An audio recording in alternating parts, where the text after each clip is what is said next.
जय हिंद students, welcome to study for civil services. मैं हूं आपका एजुकेटर कमलाक्ष झा। और ये करंट अफेयर्स का 1 फरवरी 2025 का लेक्चर गाइज आप सुन रहे हैं।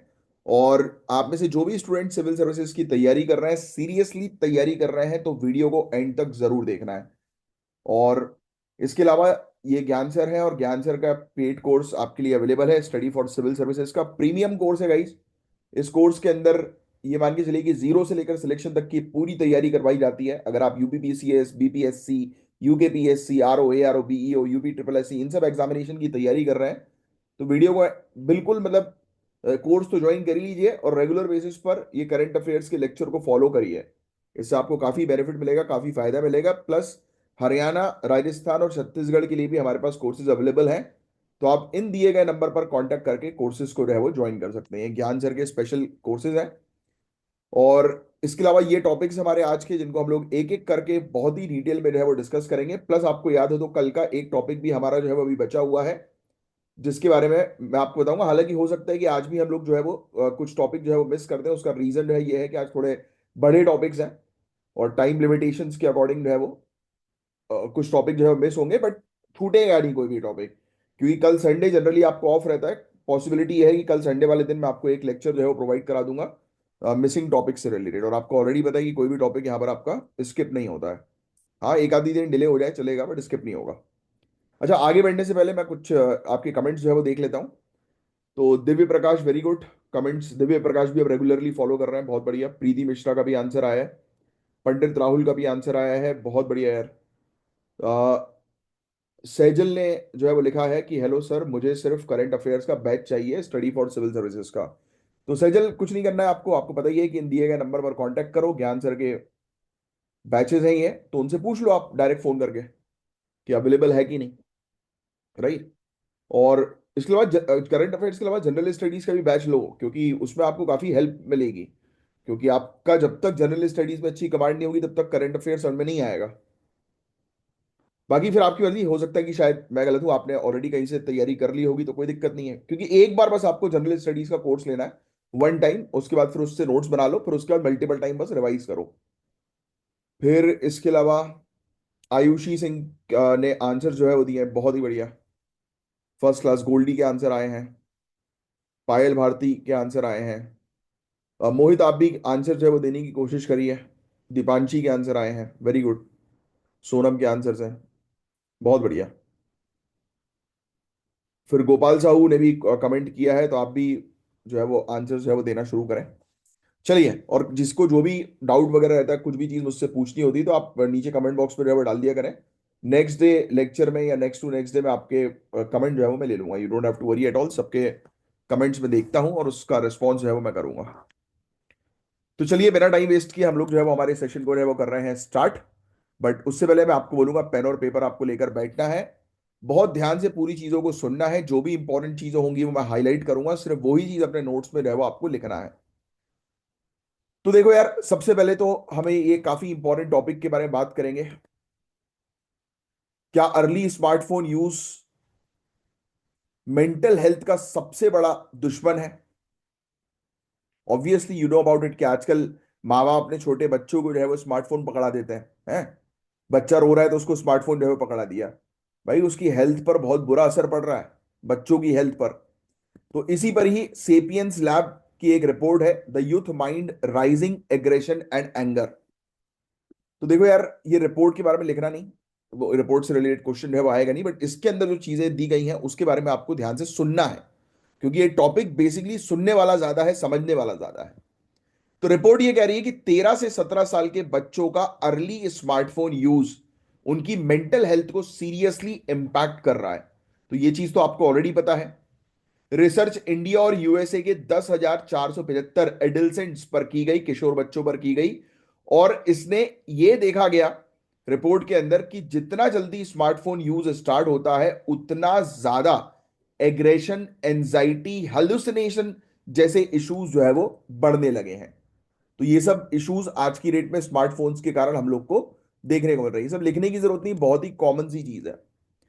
अब गाइस, ये रिपोर्ट बहुत बड़ी चिंता क्रिएट करती है, और काफी बहस जो है वो छिड़ गई है कि एडल्सेंट्स का स्मार्टफोन एक्सेस को रिस्ट्रिक्ट करना चाहिए या नहीं।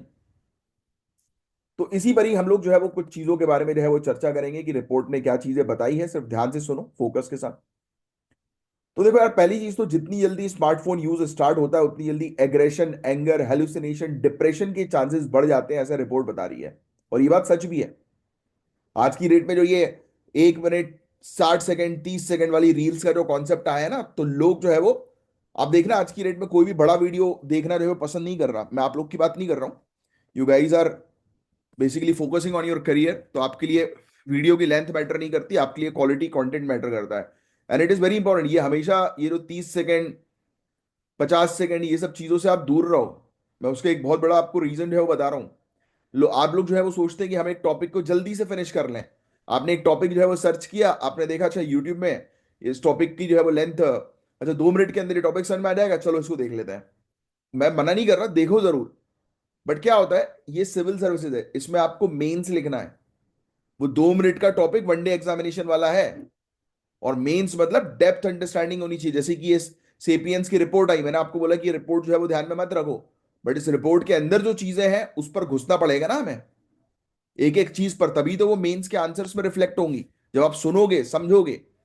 आप बोलते हैं अरे यार ये सब तो बहुत कॉमन चीजें, तो लिख लेंगे बेटा। जब लिखने में आओगे ना तो 4 लाइन नहीं लिख पाओगे, ये बात गारंटी दे रहा हूं मैं। लिखो अभी कि स्मार्टफोन्स के डिसएडवांटेज प्रॉपर से तरीके से। नहीं हो पाएगा। क्यों नहीं हो पाएगा? क्योंकि आप उसको मल्टीपल टाइम दिमाग में नहीं डाल रहे हो। लिखते कैसे हैं, फ्रेजेस कैसे बनाने हैं, उस पर आप काम नहीं कर रहे हो। तो उस पर काम करोगे तब फायदा होगा। और ये एक स्किल है जो कोई भी सीख सकता है, बट इसको सिर्फ रेगुलर प्रैक्टिस चाहिए, दैट्स इट। और कोई डिमांड नहीं है सिविल सर्विसेज की, सिर्फ चाहिए आपकी रेगुलर प्रैक्टिस, आपका रेगुलर मेहनत। अब रियलिटी से डिस्कनेक्ट होने का रिस्क भी इंक्रीज हो रहा है। लोग जो है वो रियलिटी से हटते जा रहे हैं, हो रहा है ना, अपने आप को एक कमरे के अंदर बंद कर दिया लोगों ने, खेलना कूदना बंद। बाहर जैसे कि मुझे अच्छे से याद है कि हमारे मतलब जब छोटा था मैं, तब लाइट गोल होती थी उस समय। तो छुपन छुपैया खेलते थे हम लोग, राइट, हाइड एंड सीक जिसको बोलते हैं, है ना। और फिर वो नदी पहाड़ वाला भी एक गेम होता था। तो मजा आता था यार ग्रुप में खेलने में, क्रिकेट खेलते थे, ये करते थे। आजकल सब खत्म हो गया। आजकल देखिए आप, छोटे बच्चे जो है वो घर के अंदर पैक्ड हैं और वो क्या कर रहे हैं, पबजी खेल रहे हैं। यस। तो ये चीज है। मुझे भी एक स्टूडेंट है, सिर्फ एक ही स्टूडेंट को मैंने ऑनलाइन जो है वो सॉरी वो ऑफलाइन जो है वो होम ट्यूशन दिया था। उसके पेरेंट ने बहुत रिक्वेस्ट करी थी, और वो आज तक मेरे साथ जो है वो कनेक्टेड है। उसके पास से उसके पेरेंट्स ने बोला कि सर अभी तक जो है वो कुछ नहीं, 12 से 15 ट्यूटर जो है वो भाग चुके हैं, किसी ने इसको पढ़ाया नहीं है। और मैं टिक गया। 8th क्लास से लेकर 12th क्लास तक मैंने उसको जो है पढ़ाया था। और मैं 15 मिनट बस उसको पढ़ाता था, जैसे मैं आप लोग के साथ करता हूँ। मैं ज्यादा नहीं पढ़ाता हूँ, क्योंकि आपको पता है कि मैं पूरी डिटेल्स आपको देता हूँ। ऐसा नहीं कि मैं पढ़ा नहीं रहा, ऐसा मत सोचना। मैं डिटेल्स पूरी आपको देता हूँ, बट बीच में मैं आपको बहुत सारी चीजें ऐसी ही बताता हूँ जिससे कि आप एग्जाम की तरफ फोकस्ड रहो, आप अपने करियर की तरफ फोकस्ड रहो, आप अपनी लाइफ में सीरियस रहो। राइट। तो वही मैं उसके साथ करता था। तो उसी मैं अभी मैं उसके बारे में इसलिए बता रहा हूँ क्योंकि उसने मुझे पबजी खेलना सिखाया। राइट। तो 8th क्लास में था। अभी तो आज की डेट में तो अच्छा होटल मैनेजमेंट में अच्छा काम जो है वो कर रहा है। नेक्स्ट ईयर तक फॉरेन भी जो है वो शिफ्ट हो जाएगा जहां तक है। तो ये चीज़ है। और अभी भी उसके पेरेंट्स का मेरे पास कॉल आता रहता है कि सर उससे बात करते रहा, वो भी जब भी मिलता है तो हम लोग पार्टी करते हैं। राइट। तो वो चीज़ है। क्या होता है कि एक होता है तरीका पढ़ाने का, और एक होता है सिर्फ पढ़ाना। तरीका इज इंपॉर्टेंट, कि सामने वाले के दिमाग में क्या चीज घुसेड़नी है क्या चीज नहीं, दैट इज इंपॉर्टेंट। अब उसके सामने मैं किताब खोलकर सिर्फ पढ़ाने लग जाऊं, तो अभी सी बात है कि जब वो 15 ट्यूटर्स भाग चुके हैं उसको छोड़कर, या उसने भगा दिया कि नहीं पढ़ना, मैं क्यों टिका? क्योंकि मैं उसको सिर्फ पढ़ाता नहीं था, मैं उसके साथ खेलता भी था। मैं बोलता था कि चलो ठीक है यार, मन नहीं कर रहा, बोलता था सर मन नहीं कर रहा, रोज ही बोलता था वो मन नहीं कर रहा। मैंने कहा, कोई बात नहीं। 2 हफ्ते तक तो ऐसे ही चलो। उसके घर वाले परेशान थे, सोच रहे थे कि अरे यार ये तो फीस देना इनको जो है वो हो जाएगा, तो पढ़ा वढ़ा नहीं रहे कुछ। मैंने उसके पेरेंट्स को सिर्फ एक ही चीज बोली, आप रिजल्ट का बस वेट करो। और रिजल्ट आया 80%, और एक बार 89% आया।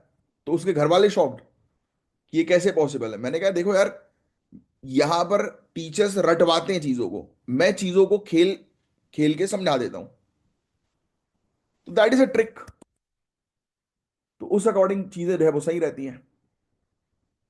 और एक ही स्टूडेंट को बस मैंने होम ट्यूशन जो है वो पढ़ाया था, और one of the favourite student रहा है वो मेरा। आज भी मिलता है। अभी उसने एक कार खरीदी तो मुझे बोल रहा था सर मैं आऊंगा आपके पास, अपन जो है वो घूमेंगे। तो देखो, और इवन आप लोग भी जब सेलेक्ट हो गए तब आना मेरे पास है, और फीस देना मुझे, 1 करोड़ रुपए फीस है। तो देखो, ऑनलाइन एक्सपोजर का रिस्क, इनएप्रोप्रिएट कंटेंट आजकल कितने हो रहे हैं। वो आशिक बनाए आपने मूवी है, इमरान हाशमी की नई नई जो मूवी आई थी ना, उसमें मर्डर, गलती से अगर टीवी में वो सामने आ जाए और मैं बैठा रहा हूं, और मतलब फैमिली वाले बैठे रहते, उठ के भग जाता था मैं। मतलब और आज की रेट में तो ये हो गया है कि लोग जो है वो खुलेआम, इवन इसमें गलती पेरेंट्स की भी है, वो स्ट्रिक्टनेस नहीं रही, या फिर वो पेरेंट्स की तो थी नहीं यार, मेरे टाइम पे भी पेरेंट्स ने ऐसा कुछ समझाया थोड़ा था यार, बट फिर भी खुद ब खुद आ गया था। आज की डेट में नहीं आता बच्चों को। बहुत खतरनाक जनरेशन हो गई है आज की डेट में, आप खुद नोटिस वो कर रहे होंगे कि ये सब चीजें बहुत कॉमन हो गई हैं उनके लिए। और इनएप्रोप्रिएट कंटेंट्स, गाली गलौज तो आज की डेट में बहुत कॉमन हो चुकी है। लेट नाइट ब्राउजिंग की वजह से स्लीप पैटर्न डिस्टर्ब हो रहा है, इंसोम्निया की प्रॉब्लम हो रही है लोगों को। फेस टू फेस इंटरेक्शन की कमी से सोशल स्किल्स डेवलप नहीं हो पा रही, आजकल लोग बात करने में नर्वस हो रहे हैं, है ना। बंद कमरे में तो बिल्कुल शेर है, बट दुनिया के सामने चले गए तो हालत खराब हो रही है। स्टेज में 500 लोगों को स्पीच देना, ठीक है, नॉर्मल व्यक्ति को भी स्टेज में पहली बार आने में हेजिटेशन होता है, मुझे भी हुआ था, राइट। कि जब सामने जो है 5,000 लोग खड़े हो और आपको कुछ स्पीच जो है वो देनी है, कैसे दोगे आप, होता है हेजिटेशन। बट क्या होता है कि आजकल ज्यादा हो गया है, क्यों, क्योंकि लोगों ने अपने आप को दीवार के अंदर बंद कर दिया है। फिर जेंडर बेस्ड इंपैक्ट भी हम लोग को देखने को मिल रहा है। इंडिया में लड़कियों को मेंटल हेल्थ डिक्लाइन, इंडिया में लड़कियों का मेंटल हेल्थ डिक्लाइन ज्यादा देखने को मिल रहा है। लड़कियों का क्यों, what is the reason? Online harassment बहुत ज्यादा हो रहा है। यूएसए में दोनों जेंडर्स पर नेगेटिव इंपैक्ट है, लेकिन इंडिया में लड़कियों पर ज्यादा इंपैक्ट जो है वो देखने को मिल रहा है। फिर कल्चरल डिफरेंस, यूएस में मेंटल हेल्थ डिक्लाइन ज्यादा रैपिड है, जबकि इंडिया में कुछ एडल्सेंट बॉयज का कॉग्निटिव इंप्रूवमेंट भी देखने को मिला है। यानी कि हाँ, कुछ कुछ लोग हैं इंडिया के अंदर जो थोड़ा इसका सही तरीके से उपयोग जो है वो कर रहे हैं, और अपने आप अपनी स्किल्स जो है वो डेवलप कर रहे हैं, राइट। बट बुरी तरह से जो है वो मेंटल हेल्थ जो है वो डिक्लाइन हो रही है यूएसए के अंदर।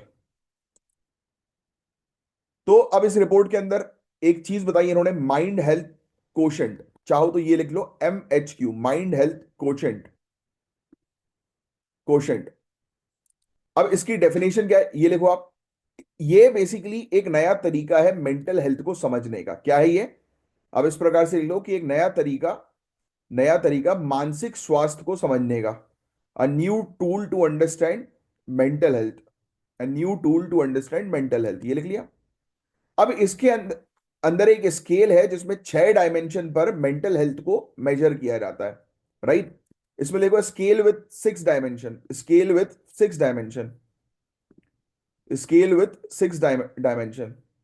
इसमें mood and outlook, adaptability and resilience, social self, drive and motivation, cognition, mind body connection. तो ये सब चीजें इसके अंदर हम लोग को देखने को मिलती है। एज इट इज जो है वो लिख लो। हिंदी मीडियम के स्टूडेंट जहां से लिखेंगे, इंग्लिश वाले वहां से, ठीक है। मतलब ये एक नया टूल आ गया है आपसे, देखो ये सब टूल्स में क्या डायमेंशन है वो ऐसे पूछेंगे तो नहीं, बट फिर भी एक नया टूल है मेंटल हेल्थ को मेजर करने का, मेंटल हेल्थ कोशेंट, जो आपको थोड़ा सा पता होना चाहिए, बस। ठीक है। अब अगर किसी का ज्यादा स्कोर आता है, उसका मतलब है कि वो बेटर प्रोडक्टिविटी और हेल्दी है उसका मेंटल स्टेट, और लो स्कोर का मतलब कि भाई मेंटल हेल्थ उसकी खराब है, ध्यान देने की आवश्यकता है।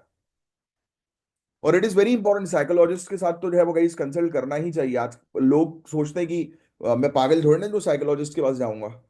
देखो यार, मेरे को भी कई बार स्ट्रेस होता है, मेरे पर्सनल साइकोलॉजिस्ट है, डॉक्टर मैडम है, जिनके पास मैं अक्सर जाता हूँ। मुझे जब स्ट्रेस होता है, मैं किसी चीज में फंस जाता हूँ, तो मैं उनसे कंसल्ट लेता हूँ कि यार मुझे सही नहीं लग रहा, मतलब मेरी ह्यूमन है भाई अपन। अपन इमोशनली जो है वो कई बार काफी सारी चीजों से कनेक्ट हो जाते हैं, फिर उनसे डिटैच होने में हमें प्रॉब्लम जाती है, राइट। तो ये मैं भी पिछले मतलब अपने 2 सालों की बात जो है वो कर रहा हूँ, उसमें मैं काफी डिस्टर्ब था। और मेरे रेगुलर स्टूडेंट्स को ऑलरेडी पता है, तो मैंने काफी मल्टीपल टाइम्स जो है वो साइकोलॉजिस्ट के पास विजिट किया, and I am good right now. तो और इवन आप लोग जब सिविल सर्वेंट बनेंगे, आगे चल के ब्यूरोक्रेट बनोगे ना, तो आपका खुद का एक साइकोलॉजिस्ट होगा, राइट। और समय समय पर आपके पास जो है वो नोटिस आएगा, ऑर्डर्स आएंगे, राइट, कि आपको जो है वो जाना है साइकोलॉजिस्ट के पास जो है वो अपने आप को दिखवाने। तो ये बेसिकली क्या है, ये एक प्रोसीजर होता है that you need to follow. अब कॉमन मैन क्या समझता है, कॉमन मैन को लगता है अरे साइकोलॉजिस्ट के पास जा रहे हैं तो क्या लोग जनता पागल समझेगी, नहीं समझेगी भाई। आज की डेट में अगर आपको सक्सेसफुल बनना है और आपको अगर कोई प्रॉब्लम आ रही है, तो you have to meet experts. वो बोलते हैं ना, कि अगर आपको सक्सेस हासिल जो है वो करनी है, तो वो गुरु को चुनो जो गुरु एक्सपर्ट है, तब आपको जो है वो सक्सेस तक आप पहुंच पाओगे। इलॉन मस्क बेस्ट से बेस्ट साइंटिस्ट को हायर क्यों करता है? क्योंकि उसका आउटपुट रिजल्ट जो चाहिए वो बेस्ट चाहिए। तो आप जब एक्सपर्ट के कंसल्टेशन में होते हो ना, तब आप दुनिया को जो है वो जीत सकते हो। ये बात याद रखना। और आप सही जगह पर हो अभी। तो आगे की जो है वो चर्चा करते हैं। बच्चों पर अर्ली डिजिटल एक्सेस का जो है वो क्या इंपैक्ट हम लोग को देखने को रहा है, ये कवर करने की जो है आवश्यकता नहीं, इतना डिटेल में ये पूछेंगे नहीं। तो एक एक होता है पॉजिटिव इफेक्ट। गांव क्षेत्रों में एजुकेशन और डिजिटल लर्निंग की नई अपॉर्चुनिटीज जो है वो खुली हैं। Artificial intelligence based personalised learning और एड टेक टूल्स ने लर्निंग को इंटरैक्टिव बनाया है। हो रहा है ना आज की डेट में, डिजिटल बोर्ड्स और ये सब चीजें छोटे बच्चों को जो है मतलब चीजें दिखाई जा रही हैं, बट इसके नेगेटिव एस्पेक्ट भी हैं बहुत सारे। फिजिकल इनएक्टिविटी बढ़ रही है। ओबिसिटी और हेल्थ रिस्क का मेजर कारण बन रही है। लोग घर में पड़े पड़े मोटे होते जा रहे हैं। साइबर बुलिंग और ऑनलाइन एक्सप्लॉइटेशन का रिस्क बढ़ रहा है, फ्रॉड्स का रिस्क बढ़ रहा है। सोशल मीडिया से अनरियलिस्टिक एक्सपेक्टेशन बढ़ने लगे हैं जो एंजाइटी और डिप्रेशन को ट्रिगर करते हैं। सोशल मीडिया में सब लोग अपनी अच्छी अच्छी चीज ही बताते हैं, कोई नेगेटिव चीज नहीं बताता। याद रखना। कोई अपने आप ये नहीं बोलेगा कि मैं बड़ा परेशान हूं यार, मेरे साथ ये स्थिति है वो चल रही है। यही सबसे नेगेटिव चीज है सोशल मीडिया की। एंड इसमें क्या होता है, मैं आप लोग की बात नहीं कर रही हूँ, आपका माइंडसेट बहुत अच्छा है, मैं कॉमन मैन की बात कर रहा हूँ। कॉमन मैन क्या करता है? वो देख रहा है कि अरे यार, इनने तो गाड़ी खरीद ली, अरे यार इसकी तो मस्त तरक्की हो रही है, तो घूम रहा है यार अलग अलग जगह, साला मैं तो घूम नहीं रहा। अरे यार इसका तो करियर बन गया, साला मेरा तो नहीं बन पाया। आपको नहीं पता कि उसके पास क्या प्रॉब्लम्स हैं। और ठीक है, उसने अचीवमेंट हासिल करी है तो आप भी करो ना मेहनत। उसने खरीदी है फॉर्च्यूनर, तो लेके आओ घर के बाहर BMW 5 सीरीज, तब आए मजा। तो आगे की चर्चा करें। तो ये नेगेटिव एस्पेक्ट हम लोग को जो है वो देखने को मिलता है। अब ऑनलाइन चाइल्ड सेफ्टी के स्टैटिस्टिक्स को आओ समझें। वर्ल्ड हेल्थ ऑर्गेनाइजेशन के मुताबिक 7 में से 1 अडल्सेंट पूरे दुनिया भर में मेंटल डिसऑर्डर सफर कर रहा है। लिख लो भैया, लिख लो। 7 में से 1 एडल्सेंट को मेंटल डिसऑर्डर है। 30 देशों के एक सर्वे में 33% युवा लोग साइबर बुलिंग के विक्टिम बन चुके हैं। इंडिया में चाइल्ड सेक्सुअल अब्यूज मटेरियल के 5.6 मिलियन केसेस रिपोर्ट हुए हैं। लोग हैवान बनते जा रहे हैं भाई। लगभग 20% स्टूडेंट्स ने स्कूल को स्किप किया है ऑनलाइन हरासमेंट के चलते। हैवान बन गए लोग। ऑनलाइन भी जैसे जो ये वेबसाइट्स होती हैं, पॉर्न वेबसाइट्स वगैरह, तो इसमें चाइल्ड सेक्सुअल अब्यूज की सर्च लिस्ट भी बहुत ज्यादा बढ़ती जा रही है, ये भी स्टैटिस्टिक्स बताता है। लोग जो है वो ये सब चीजों की डिमांड कर रहे हैं, और देखो घटिया सिनेरियो जो है वो बन गया आज की डेट में। और इन्हीं सब चीजों को ठीक करना है आप लोगों को, इसलिए आप तैयारी कर रहे हो एग्जाम की। ये सब आंकड़े आपको पता लगेंगे, दुनियादारी का ज्ञान होगा, तभी तो बेटर परफॉर्म कर पाओगे। अब जो चीज बता रहा हूं ये चीज आपके लिए इंपॉर्टेंट है। ये हेडलाइन बस डाल देना कि इंडिया के अंदर कौन से इनिशिएटिव हैं चाइल्ड प्रोटेक्शन ऑनलाइन को लेकर, यानी कि ऑनलाइन चाइल्ड प्रोटेक्शन को लेकर। एक है पॉस्को एक्ट 2012 का, लिख लो। POCSO act, protection of children from sexual offence act 2012, online sexual exploitation के केसेस के लिए स्ट्रिक्ट एक्शंस लेने की बात की। आपको सिर्फ कानून के नाम लिखने और कुछ नहीं। दूसरा, आपको इंफॉर्मेशन टेक्नोलॉजी एक्ट सन 2000 का देखने को मिलता है, जिसका सेक्शन 67B ये चाइल्ड सेक्सुअल अब्यूज कंटेंट के अगेंस्ट स्ट्रिक्ट पेनाल्टीज लगाता है। फिर cyber crime prevention against women and children के इनिशिएटिव है जो अवेयरनेस क्रिएट कर रहे हैं। फिर इसके अलावा डिजिटल लिटरेसी और ऑनलाइन सेफ्टी अवेयरनेस, सीबीएसई और मिनिस्ट्री ऑफ एजुकेशन ने साइबर सेफ्टी को स्कूल करिकुलम में शामिल किया है। चाहो तो ये चीज मेंशन कर सकते हो, साइबर सेफ्टी को जो है वो स्कूल करिकुलम में जो है वो शामिल कर दिया गया है सीबीएसई और मिनिस्ट्री ऑफ एजुकेशन के द्वारा। फिर ये चाइल्ड हेल्पलाइन 1098 ध्यान में रखना है, आपको याद होना चाहिए। 24/7 टोल फ्री हेल्पलाइन है ये। इमरजेंसी सपोर्ट प्रोवाइड कराती है जो बच्चे टेंशन में होते हैं। 1098 ध्यान में रखना है। फिर काफी सारे इनिशिएटिव है, दीक्षा, पीएम ई विद्या, स्वयं प्रभा टीवी चैनल, नीट 3.0, जिसका मेन ऑब्जेक्टिव यही है कि स्टूडेंट्स को जो है वो डिजिटली लिटरेट करना, एजुकेट करना। ये एजुकेशन टेक्नोलॉजीज हम लोग को देखने को मिल रही हैं, ये लिख लो। तो क्या सॉल्यूशंस हो सकते हैं, इन सब चीजों को आप कैसे ठीक करोगे? तो एटलीस्ट 8th स्टैंडर्ड तक स्मार्टफोन्स ना दिए जाएं, पेरेंटल कंट्रोल एप्स इंप्लीमेंट की जाए। ऑस्ट्रेलिया जैसे देश में 16 साल से कम के बच्चों के लिए सोशल मीडिया बैन है, पता है आपको? चाहो तो ये फैक्ट लिख सकते हो। ऑस्ट्रेलिया ने जो है वो 16 साल से कम की उम्र के बच्चों के ऊपर ये सोशल मीडिया को बैन कर रखा है। इंडिया के ड्राफ्ट डेटा प्रोटेक्शन रूल्स 2025 में पेरेंटल कंसेंट मैंडेटरी होने का प्रोसेस है। ड्राफ्ट हालांकि आपके लिए काम का जो है वो होता नहीं है, बट फिर भी नोट्स के हिसाब से ये लिख लो, मेंस में आएगा। बच्चों को साइबर सेफ्टी और ऑनलाइन थ्रेट्स के बारे में एजुकेट करना होगा। पेरेंट्स और टीचर्स को रिस्पॉन्सिबल इंटरनेट यूज पर डिस्कशन करने होंगे।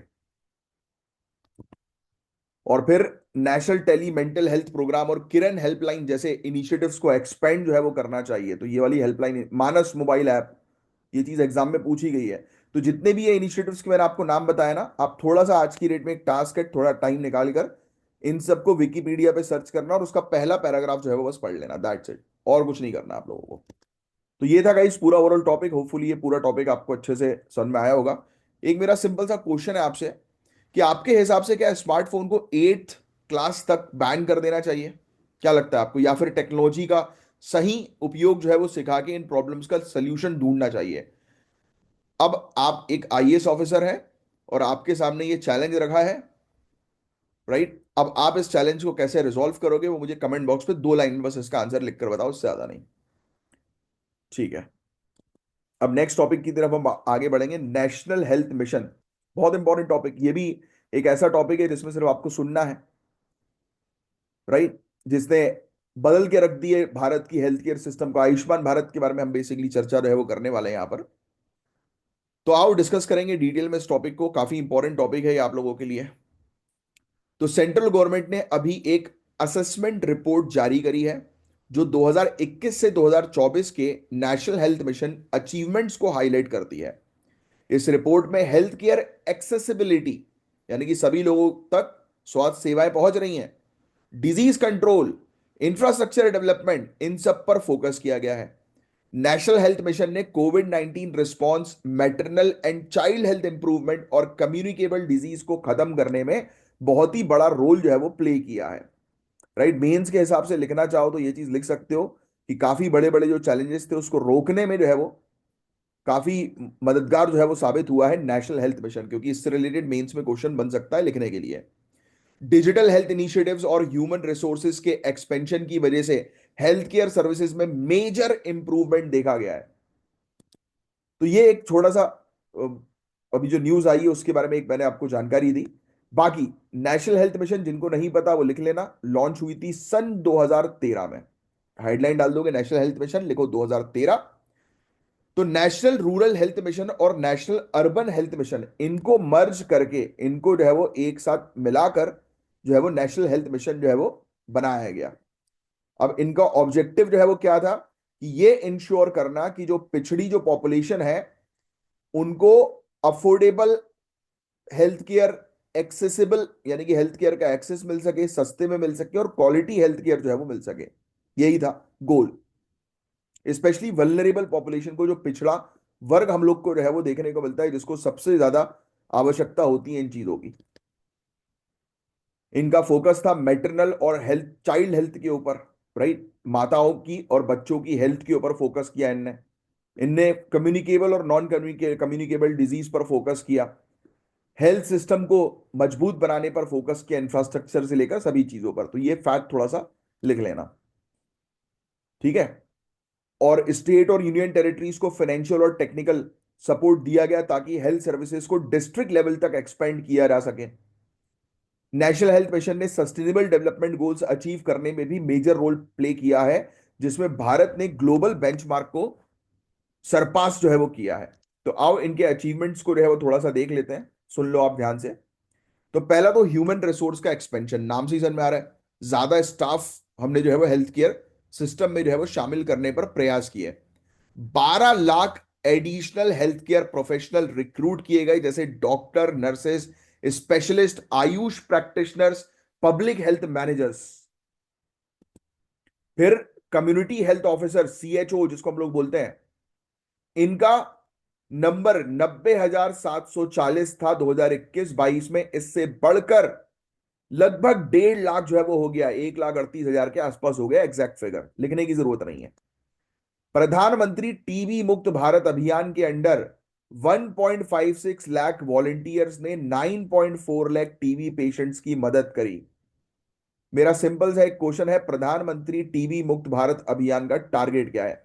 कि टीबी को जो है वो कब तक खत्म करना है इंडिया से, एलिमिनेट करना है, बताओ। हालांकि ये टारगेट अचीव नहीं हो पाएगा। फिर मोर्टालिटी मोर्टालिटी रेट्स में कमी हम लोग को देखने को मिल रही है। मृत्यु दर में कमी हो गई है। मैटरनल मोर्टालिटी रेट 1990 से 83% तक रिड्यूस हो चुका है, जो ग्लोबल एवरेज 45% से काफी बेहतर है। अंडर 5 मोर्टालिटी रेट 75% गिर चुका है। इन्फेंट मोर्टालिटी रेट 2014 में 39 था, 2020 में 28 हो गया। टोटल फर्टिलिटी रेट भी 2.3 2015 से गिरकर 2.0 जो है वो 2020 में हो गया है। 2.0 कहा गया, 2.0। यस, 2020 में, याद आ रहा है? टोटल फर्टिलिटी रेट कुछ दिनों पहले ही हमने जो है वो डिस्कस किया है। राइट, तो ये सब आंकड़े वगैरह आपको लिखने की जो है वो जरूरत नहीं है। आपको पता होना चाहिए इसकी डेफिनेशंस बस। राइट, अभी के लिए आंकड़े आंकड़े टोटल फर्टिलिटी रेट का आपको ऑलरेडी पता है कि 1.9 भी हम लोग को एक जगह पर आंकड़ा जो है वो देखने को मिला था। बट ठीक है, 2.0 मैंने आपको बोला है याद रखने के लिए। वो इसलिए बोला क्योंकि ये ज्यादा रिपोर्ट में 2.0 की ही जो है वो बात की गई है। फिर नेशनल ट्यूबरकुलोसिस एलिमिनेशन प्रोग्राम के अंडर टीबी के केसेस 2015 में 237 पर 1 लाख पॉपुलेशन से गिरकर 2023 में 195 हो गए। यानी कि सिर्फ 195 लोगों को टीबी है। 1 लाख लोगों में से 195 लोगों को टीबी है। फिर काला अजहर, मलेरिया, ये सब जो इन पर टारगेट जो किया गया वो भी अचीवमेंट हुआ है। मलेरिया के केसेस में भी इंप्रूवमेंट आया। तो सिर्फ आपको ये बेसिक चीज पता होनी चाहिए। काला अजहर क्या है, मुझे नीचे कमेंट बॉक्स पे इसके बारे में लिखकर बताओ कि काला अजहर क्या है। Measles rubella elimination campaign, right, mission Indradhanush के तहत, जिसके तहत वैक्सीनेशन जो है वो लगाई जाती है। फिर इसके अलावा Covid 19 emergency response and health care system preparedness package हम लोग को देखने को मिला। तो ऐसे काफी सारी चीजें। मार्च 2024 तक 7,998 पब्लिक हेल्थ फैसिलिटीज को नेशनल क्वालिटी अश्योरेंस स्टैंडर्ड्स के अंडर सर्टिफाइड है वो किया गया। यानी कि इनको मान्यता जो है वो दी गई है। सब लिखने की सुनने की बस आवश्यकता है, जो चीज मैं आपको बताऊंगा वही लिखो। आयुष्मान आरोग्य मंदिर, ये टास्क है, ये क्या है, इसके बारे में जो है वो थोड़ा सा सर्च करना। तो इनके नंबर्स भी जो है वो 1.72 लाख तक पहुंच गए। 24/7 हेल्थ केयर सर्विसेज एक्सपैंड हो चुकी हैं। 12,348 primary health centres, 3,133 first referral units, ये सब स्टैब्लिश जो है वो हुई है। क्या होता है फर्स्ट रेफरल यूनिट्स, इसके बारे में पढ़ो। दीज आर सम टॉपिक्स जो जनरल स्टडीज के अंदर जो है वो कवर अप करवाए जाते हैं। और ये सब टास्क है आपके लिए आज के। मोबाइल मेडिकल यूनिट्स को स्ट्रेंथन किया गया। 1424 मोबाइल मेडिकल यूनिट्स डिप्लॉय किए गए। एक mobile medical units portal launch हुआ जो रियल टाइम मॉनिटरिंग करेगा। प्रधानमंत्री नेशनल डायलिसिस प्रोग्राम लिख लेना और इसके बारे में पढ़ना है आज। देखो कितनी सारी स्कीम्स मिल रही है, कितना सारे टास्क आपको मिल रहे हैं आज कवर अप करने के लिए। और ये होता यही है कि इन सब न्यूज में ये चीजें आई, ये स्कीम के बारे में आई और ये स्कीम एग्जाम में पूछ ली जाती है। तो प्रधानमंत्री नेशनल डायलिसिस प्रोग्राम के अंडर 62.35 लाख से ज्यादा डायलिसिस सेशन किए गए, जिसमें 4.53 लाख पेशेंट्स को बेनिफिट हुआ। 2023 में लॉन्च हुआ national sickle cell anaemia elimination mission, ये भी लिखो। 2023 में जो है वो लॉन्च हुआ। बताया जा रहा है कि 2047 तक पूरी तरह से सिकल सेल एनीमिया को खत्म करने का इसका टारगेट है। यूविन प्लेटफॉर्म लॉन्च हुआ जो प्रेग्नेंट महिलाओं और नवजात शिशुओं के लिए वैक्सीनेशन का रियल टाइम ट्रैकिंग करता है। यूविन प्लेटफॉर्म, लिखो इसका नाम। टोबैको कंजम्पशन 10 सालों में 17.3% तक कम हो चुका है, जो नेशनल हेल्थ मिशन की अवेयरनेस कैंपेन की वजह से पॉसिबल हुआ है। National action plan for snake bite and envenoming, ये इंट्रोड्यूस हुआ था 2022-23 में। स्नेक बाइट प्रिवेंशन, एजुकेशन और मैनेजमेंट पर फोकस किया कि भाई सांप काट ले तो आप वो मत करो कि भाई गुरुजी को बुला रहे हो, उतरवा रहे हो जहर, वो सब नहीं करना चाहिए। आपको सबसे पहले सरकारी हॉस्पिटल में जाकर एंटी वेनोम इंजेक्शंस लगवाना पड़ेगा, नहीं तो जान चली जाएगी। थोड़ी भी देरी होगी तो दिक्कत हो जाएगी। सांप के काटने से 90 मिनट के अंदर मौत हो जाती है। कई केसेस में 90 मिनट्स, 1.5 घंटे के अंदर खून गाढ़ा हो जाता है, थिक हो जाता है और क्लॉटिंग हो जाती है और तुरंत मौत। और कुछ केसेस में तो 90 मिनट भी बहुत ज्यादा है। कुछ केसेस में तो 30 मिनट में ही दम तोड़ देता है आदमी। और जब सांप काटे तो चलना फिरना नहीं है, बिल्कुल गाड़ी में बैठो और तुरंत जाओ, कि चलोगे फिरोगे तो ब्लड फ्लो जो है वो बढ़ेगा। तो यही सब चीजें तो जानकारी आपको जो है वो जनता को देनी है, प्रोवाइड करनी है। तो नेशनल हेल्थ मिशन को और स्ट्रांग बनाने का स्टेप्स क्या है? तो देखो यार, सबसे पहली चीज तो हम यूविन प्लेटफॉर्म और ये जो मोबाइल मेडिकल यूनिट्स हम लोग को देखने को मिल रही है, इनके पोर्टल को ऑल इंडिया लेवल पर इंप्लीमेंट करें। हेल्थ वॉलंटियर्स और सीएचओस की हेल्प से रिमोट एरियाज तक क्वालिटी हेल्थ केयर पहुंचाना जरूरी है। अर्ली डिटेक्शन, वैक्सीनेशन कैंपेन और टाइमली ट्रीटमेंट को प्रायोरिटी देनी होगी। हेल्थ सर्विसेज को और एक्सेसिबल बनाने के लिए इन्वेस्टमेंट्स बढ़ाने की जरूरत है। उभरती हुई जो बीमारियां हैं, पब्लिक हेल्थ को जो खतरा है, उसके सोल्यूशन के लिए रिसर्च एंड डेवलपमेंट इनिशिएटिव्स बढ़ाने होंगे। तो ये चीजें हैं जिसके बारे में आपको जानकारी जो है वो होनी चाहिए। तो आपके हिसाब से नेशनल हेल्थ मिशन का सबसे बड़ा अचीवमेंट अभी तक जो आपने सुना, आपको क्या लग रहा है सबसे बड़ा अचीवमेंट क्या है? सबसे बड़ा अचीवमेंट अभी तक जो आपने पढ़ा नेशनल हेल्थ मिशन के बारे में, उसके बारे में बताओ अभी के अभी कमेंट बॉक्स में लिखकर।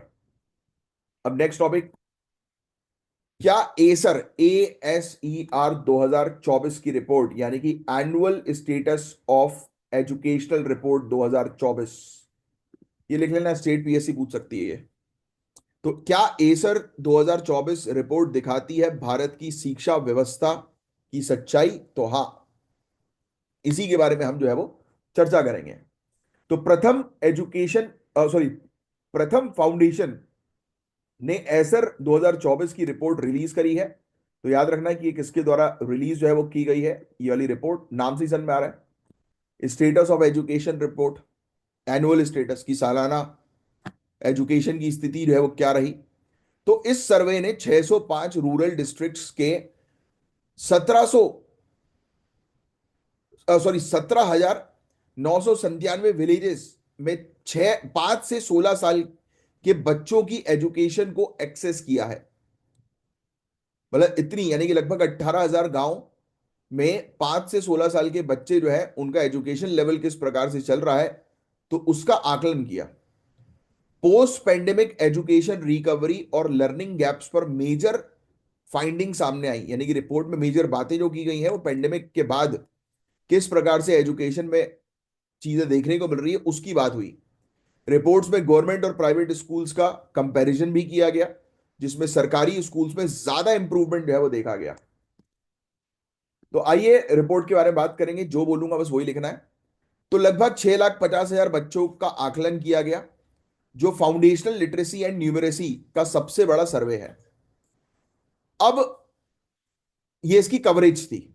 और एसर एक citizen led national household survey है जो 2005 से गांव क्षेत्रों की एजुकेशन को मॉनिटर कर रहा है। इसका मेन ऑब्जेक्टिव है कि स्कूल में कितने लोगों ने एडमिशन लिया, कितना फायदा हो रहा है, एजुकेशनल पॉलिसी का इंपैक्ट किस प्रकार से जो है वो गांव क्षेत्रों में देखने को मिल रहा है। तो आपको तो सिर्फ ये ध्यान में रखना है कि ये गांव क्षेत्रों के स्कूल्स को जो है वो क्या करता है, ट्रैक करता है, रूरल इंडिया के, ठीक है। और 2005 से कर रहा है, ये लिख लो बस, एसर के नीचे एक लाइन लगा के। तो ये वाली चीज मैंने आपको बताई दी। तो पेंडेमिक के बाद एजुकेशन रिकवरी को ट्रैक करना जरूरी था, ताकि पॉलिसी चेंजेस की डायरेक्शन जो है वो हम लोग मतलब पता लग सके कि अब किस डायरेक्शन में हमें पॉलिसी जो है वो बनानी है। तो देखो इसकी रिपोर्ट क्या कह रही है। तो pre primary education age group 3 से 5 साल के बच्चों के लिए। तो पहली चीज तो ये बता रही है, लिखना नहीं है, है ना। इनने ये बोला कि 2018 के बाद प्री प्राइमरी एनरोलमेंट में तेजी से ग्रोथ देखने को मिली। प्री प्राइमरी वाले सब नर्सरी वगैरह, आंगनवाड़ी सेंटर मेजर रोल जो है वो प्ले करते हैं, क्योंकि आंगनवाड़ी में छोटे बच्चों को जो है वो सिखाया जाता है, बिठाया जाता है। 3 से 4 साल के 50% से ज्यादा बच्चों का एडमिशन हुआ है यहाँ पर आंगनवाड़ी में, जो बहुत एक अच्छा अ, आप कह रहे हो कि अच्छी वो दिखा रहा है। रियलिटी दिखा रहा है। 3 साल के उम्र के बच्चों का एनरोलमेंट 2018 में 68.1% था, जो 2024 में 77.4% हो गया। तो आंगनवाड़ी में प्री प्राइमरी जो एजुकेशन है वो काफी अच्छे से गांव क्षेत्रों में देखने को मिल रही है, ये लिख लो। जहां पर 3 से 4 साल के बच्चे जो है वो ज्यादा मात्रा में एनरोल हो रहा है, बस इतना लिख लो। इतना आपको पता होना चाहिए एज एन ऑफिसर कि भाई गांव क्षेत्रों में एजुकेशन का लेवल क्या है। तो प्री प्राइमरी में बहुत अच्छा चल रहा है। अब आते हैं अपन एलिमेंट्री एजुकेशन में, जिसका एज ग्रुप 6 से लेकर 14 साल का है। ठीक है, प्री प्राइमरी का एज ग्रुप ध्यान में रखना है यार, सॉरी ये बताना भूल गया मैं। ये प्री प्राइमरी एजुकेशन का एज ग्रुप क्या होता है, एलिमेंट्री एजुकेशन का, प्रारंभिक शिक्षा का एज ग्रुप क्या है, ये सब आपको पता होना चाहिए, है ना, लिख लो। जिनको नहीं पता, जिनको पता है लिखने की जरूरत नहीं है। तो ओवरऑल स्कूल एनरोलमेंट रेट 98.4% था 2022 में, इससे गिरकर 98.1% 2024 में हो गया। लेकिन ये अब अभी भी स्टेबल है, यानी कि कोई इतना ह्यूज गिरावट नहीं देखने को मिली है। गवर्नमेंट स्कूल्स में एनरोलमेंट 72.9% थे 2022 में, ये गिरकर 66.8% 2024 में हो गए, जो प्राइवेट स्कूल्स की तरफ शिफ्ट दिखाता है। यानी कि सरकारी स्कूल से हटाकर लोग जो है प्राइवेट स्कूल्स में जो है वो दाखिला करवा रहे हैं बच्चों का। लर्निंग आउटकम्स इंप्रूव हो रहा है। तीसरी क्लास के बच्चे 23.4% बच्चे सेकेंड क्लास लेवल तक टेक्स्ट जो है वो पढ़ सकते हैं, जो 2022 में सिर्फ 16.3% था। मतलब कहीं ना कहीं इंप्रूवमेंट है, बट उतना भी नहीं है। और अर्थमेटिक स्किल्स में भी, मैथमेटिक्स वगैरह में भी इंप्रूवमेंट देखने को मिला। 8वीं क्लास के 45.8% बच्चे बेसिक मैथ्स की प्रॉब्लम जो है वो सॉल्व कर सकते हैं। तो ये एलिमेंट्री एजुकेशन की सच्चाई देखने को मिली। फिर अब आते हैं बड़े बच्चों की बात करें, 15-16 साल के बच्चों की। अब यहां पर ड्रॉप आउट रेट 2018 में 13.1% थी, जो 2024 में गिरकर 17.9% हो गई, जो बहुत अच्छा अचीवमेंट है कि लोग पढ़ रहे हैं, ज्यादा लोग जो है वो एडमिशन से बाहर नहीं हो रहे हैं। लड़कियों का ड्रॉप आउट रेट जो है वो लड़कों के कंपैरिजन में थोड़ा सा ज्यादा है। वो भी आज भी जेंडर गैप्स जो हम लोग को देखने को मिलता है, वो उसकी मेन वजह है। अब बच्चों में जो है वो डिजिटल लिटरेसी, ये थोड़ा फैक्ट आपको पता होना चाहिए। 14 से 16 साल के 90% बच्चों के पास स्मार्टफोन है। 16 साल के बच्चों का स्मार्टफोन ओनरशिप 37.8% है, जो 14 साल के बच्चों के 27% से जो है वो ज्यादा है। यानी कि जैसे जैसे बच्चे बढ़ रहे हैं उनको फोन चाहिए अब। 57%। और बात यार है ही, समाज ही इस प्रकार का है, अब क्या करें। अब जैसे मैं हूं, मैंने अपना पहला फोन जो है वो लिया था 9th क्लास में। जब मैं 9th क्लास में था, अब उसकी वजह ही यार वो पीयर प्रेशर टाइप का हो जाता है यार। तो वही कहानी होती है और कुछ नहीं। अब उस समय तो समझ थी नहीं, बच्चे थे यार, और ऊपर से स्टड थे अपन अपने स्कूल के, खतरनाक टाइप के एकदम। तो बस वही था। तो अब गए थे पिताजी के साथ फोन लेने। मेरा पहला फोन था मोटो रेजर V3i। उस समय डॉन 1 करके मूवी आई थी एक। तो वो बड़ा उसमें थी, यानी कि 1-2 साल ही हुए थे डॉन 1 को शायद। तो वो फोन जो है वो फ्लिप करके खोलता था डॉन और बोलता था डॉन। तो मैंने कहा फोन तो चाहिए तो यही चाहिए। अब वो था मेरे ख्याल से शायद उस समय 26 1 हजार का फोन था कुछ। तो बस अपन को जो चाहिए था वो मिल गया। तो वही तो चीज है, यही तो गड़बड़ी है, ये समझना चाहिए। अब यहाँ पर, अब मैं अपने पेरेंट्स की गलती जो है वो इसलिए नहीं कहता क्योंकि मैं बड़ा बेकार आदमी था। पेरेंट मना करते थे, बट मैं फिर कांड ऐसे करता था कि घर वाले सोचते थे कि यार बेचारा दुखी ना हो यार, मतलब बिल्कुल एकदम साइड टाइप का मुंह बना के घर में पड़े रहे। भले ही घर के बाहर अपन कितने बड़े गुंडे हैं, बट साइकोलॉजिकली इमोशनली घर वालों को टॉर्चर करते थे। ठीक है, थी यार वो बचपना था। बट मैंने अपने छोटे भाई के साथ ऐसा नहीं होने दिया। वो होता ना कि घर का जो बड़ा होता है वो बिल्कुल अति मचा लेता है, तो वो छोटों को कुछ नहीं करने देता। बट ठीक है, उसका फायदा भी मिला, इसलिए छोटा जो है वो लंदन बैठा हुआ है। अब आगे बढ़ते हैं अपन, चलो। तो 57% स्टूडेंट्स एजुकेशन के लिए स्मार्टफोन यूज कर रहे हैं, बहुत अच्छी बात है। छोरा छोरी हो रहा है बस, और कुछ नहीं हो रहा। समझ रहे हो क्या मैं। वो एक मीम नहीं आया था कि छोरी पटाने आते हैं ये। तो ये वही कहानी हो रही है और कुछ नहीं है। क्योंकि देखो यार, टिकटॉक बन रहा है, ये हो रहा है, वो हो रहा है। तो ये आपको रियलिटी दिखा रहा है क्या? मतलब ये इसमें लिखा हुआ है रिपोर्ट के अंदर कि 57% स्टूडेंट्स एजुकेशन के लिए स्मार्टफोन यूज कर रहे हैं। ठीक है, बात समझना। तो अगर स्टूडेंट इतने एजुकेटेड हो रहे हैं तो अनएम्प्लॉयमेंट क्यों हो रही है? That is again a big question. Unemployment क्यों है? तो देखो यार, इसका जब आप मेंस में आंसर जो है वो लिखोगे ना, तो उसका आंसर जो है वो डिप्लोमेटिकली लिखना है। ऑब्वियसली बात है, गवर्नमेंट का आप हिस्सा जो है वो, हम लोग को पेपर्स में अच्छी चीजें लिखनी है, बट रियलिटी में भी चीजों को सुधारने के लिए काम तो करना ही पड़ेगा। तो वो कहानी है। तो इंडस्ट्रीज इंडस्ट्रीज को जो डिमांड है वो फुलफिल नहीं हो पा रही, फिर आप एक कंक्लूजन में लिखेंगे कि न्यू एजुकेशन पॉलिसी है, नेशनल एजुकेशन पॉलिसी जो बनाई गई है, तो उसके फुल इंप्लीमेंटेशन से काफी बेनिफिट जो है वो मिलेगा। स्कूल करिकुलम में चेंजेस करने की आवश्यकता है, ऐसी चीजें आनी चाहिए मेंस के आंसर में। डिजिटल सेफ्टी, 62% स्टूडेंट्स को पता है कि ऑनलाइन प्रोफाइल्स को ब्लॉक रिपोर्ट कैसे करना है। 55.2% स्टूडेंट्स प्रिवेसी सेटिंग को जो है वो समझते हैं बहुत अच्छे से। कुछ नहीं समझते, इनकॉग्निटो मोड सबको आता है बस, और कुछ नहीं आता है। तो you know about the reality. School infrastructure की चलो अब बात करते हैं। तो ये foundational literacy and numeracy programme जो है, 80% गवर्नमेंट स्कूल्स में इससे रिलेटेड एक्टिविटीज इंप्लीमेंट हो चुकी हैं। मतलब यानी कि बच्चों को बेसिक स्किल सिखाई जाए। 75% स्कूल्स में कम से कम एक टीचर ने FLN ट्रेनिंग ली है कि बच्चों को जो है वो कैसे स्किल्स बच्चों में डेवलप करनी है। स्टूडेंट अटेंडेंस 72.4% 2018 से बढ़कर 75.9% हो गया। टीचर की अटेंडेंस भी बढ़ी है, गर्ल्स टॉयलेट की अवेलेबिलिटी भी बढ़ी है, ड्रिंकिंग वाटर अवेलेबिलिटी भी बढ़ी है। तो यानी कि कहीं ना कहीं गवर्नमेंट स्कूल्स में अच्छा खासा रिजल्ट आउटकम्स देखने को मिल रहा है। काफी सारे राज्यों में लर्निंग रिकवरी अनइवन है। कुछ स्टेट्स अभी भी पेंडेमिक के पहले लेवल से नीचे है, ग्रेड 3 से।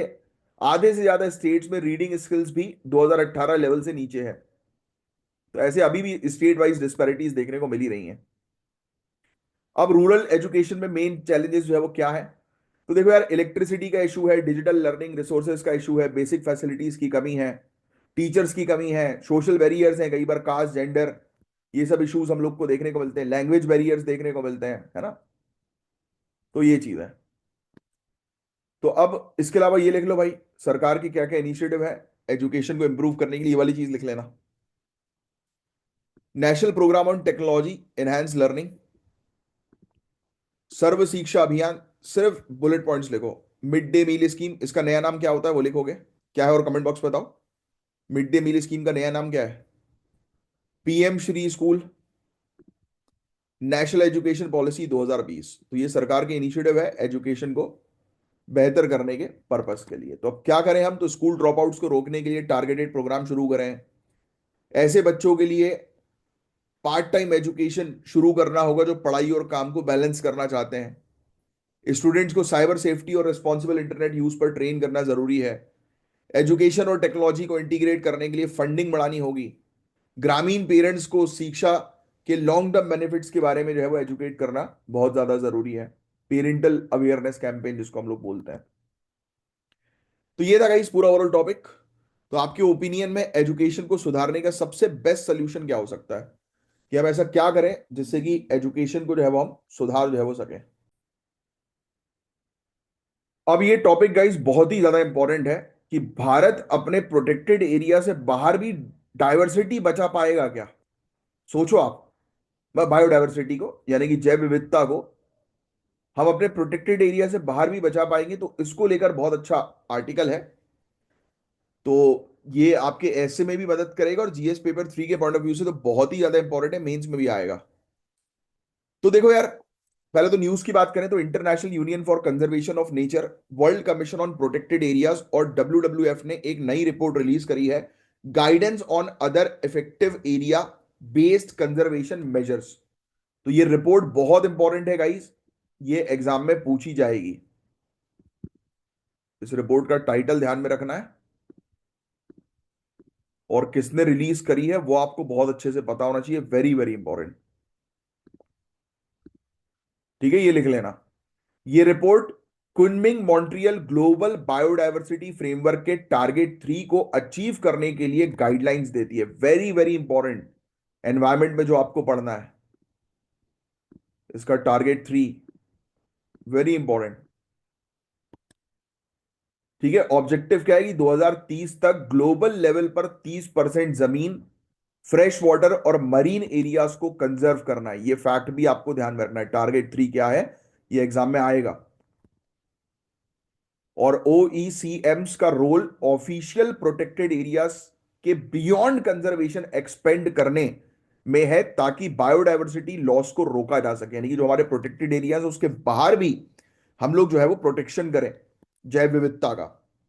तो पहले तो ये ओईसीएमएस की डेफिनेशन जो है वो क्या है, जिसके बारे में अभी हमने बात करी। अ, ये other effective area based conservation measure, ठीक है, ये है ओईसीएमएस। क्या है? Other effective area based conservation measure. तो ये है क्या? तो देखो, ये वो एरियाज होते हैं जो लीगली प्रोटेक्टेड नहीं होते, लेकिन उनका मैनेजमेंट ऐसे किया जाता है कि वहां जैव विविधता सेफ रहे। तो ये एरियाज प्रोटेक्टेड एरिया से अलग होते हैं, लेकिन उनका रोल जैव विविधता के संरक्षण में इक्वली इंपॉर्टेंट होता है। तो इसकी पूरी डेफिनेशन जो है वो लिख लेना। ये पहला पॉइंट तो ये लीगली डेजिग्नेटेड नहीं है as a protected area, but उनको इस तरीके से मैनेज किया जाता है कि उनका इन सीटू कंजर्वेशन जो है वो हो, यानी कि वहीं पर ही प्रोटेक्शन जो है वो उनको मिले। ये फिर इसके अलावा 2015 से 18 के बीच आईयूसीएन ने ओईसीएमएस पर टेक्निकल गाइडेंस डेवलप की थी। 2018 में CBD convention on biological diversity ने उनका जो डिसीजन था उसके थ्रू उन्होंने ओईसीएमएस को ऑफिशियली रिकॉग्नाइज किया, और गवर्नमेंट, इंडिजीनियस कम्युनिटी और प्राइवेट कंपनीज को एनकरेज किया गया कि वो ओईसीएमएस आइडेंटिफाई करें और वर्ल्ड डेटाबेस में रिपोर्ट करें।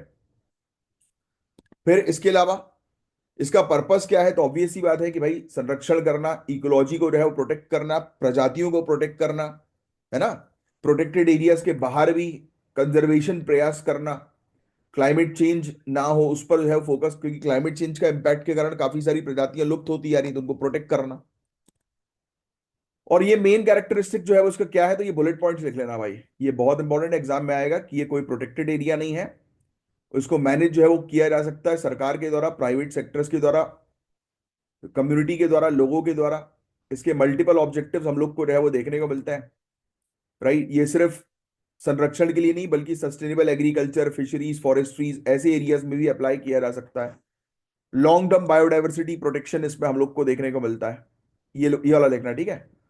इसका जो नेक्स्ट बुलेट पॉइंट थर्ड के बाद फोर्थ वाला लिखोगे आप, वो ये वाला लिखोगे, ये सस्टेन्ड कंजर्वेशन मत लिखो, ये लॉन्ग टर्म बायोडाइवर्सिटी कंजर्वेशन लिखो।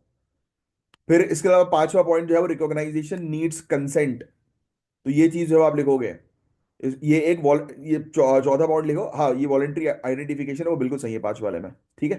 तो ये पॉइंट जो है वो आप डाल दो कि इसमें क्या होता है कि इसमें सहमति लेना जरूरी होता है कि हाँ भाई आप प्रोटेक्शन करोगे कि नहीं करोगे, उस टाइप से।